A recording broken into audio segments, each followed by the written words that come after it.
اعوذ باللہ من الشیطان الرجیم بسم اللہ الرحمن الرحیم وَلَقَدْ يَسَّرْنَا الْقُرْآنَ لِلذِّكْرِ فَهَلْ مِن مُدَّكِرٍ، اور بے شک ہم نے قرآن کو یاد کرنے نصیحت لینے کے لیے آسان فرما دیا، تو ہے کوئی یاد کرنے نصیحت لینے والا۔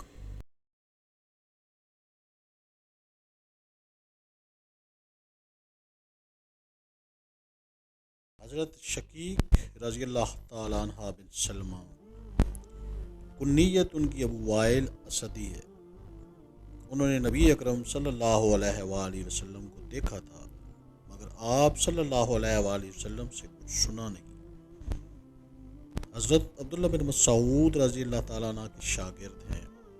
شیم نے مغیرہ سے انہوں نے ابو وائل سے روایت کی ہے کہ انہوں نے کہا، ہمارے پاس رسول اللہ صلی اللہ علیہ وآلہ وسلم کا مصدق اس شخص کو کہتے ہیں جو زکوٰۃ تحصیل کرنے کے لیے حاکم وقت کی طرف سے مقرر ہو۔ آیا وہ ہر 40 اونٹ میں ایک اونٹ لیتا تھا۔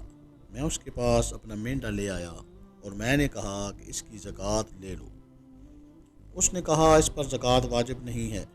یہ کہتے تھے کہ جب رسول اللہ صلی اللہ علیہ وآلہ وسلم مبعوث ہوئے اس وقت میں بچہ تھا، مگر ایسا تھا کہ جانوروں کو چرا کے اپنے گھر واپس لے آتا تھا۔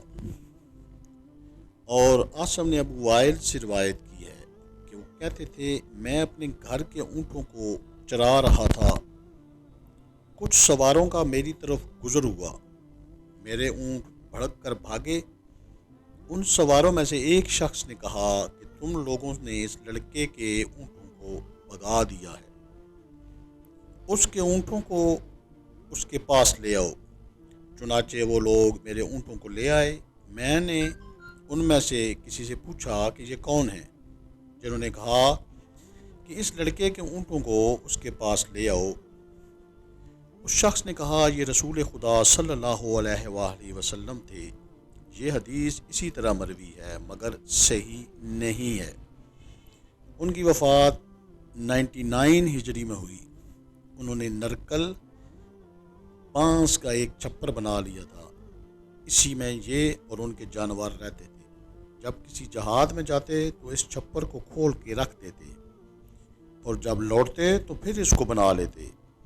جنگ صفین میں حضرت علی رضی اللہ تعالیٰ عنہ کے ہمراہ تھے، اور ابو بکر رضی اللہ تعالیٰ عنہ، حضرت عمر، عثمان، علی و سعد ابن عباس و ابن مسعود رضی اللہ تعالیٰ رضوان اللہ علیہ اجمعین وغیرہ ہم سے انہوں نے روایت کی ہے۔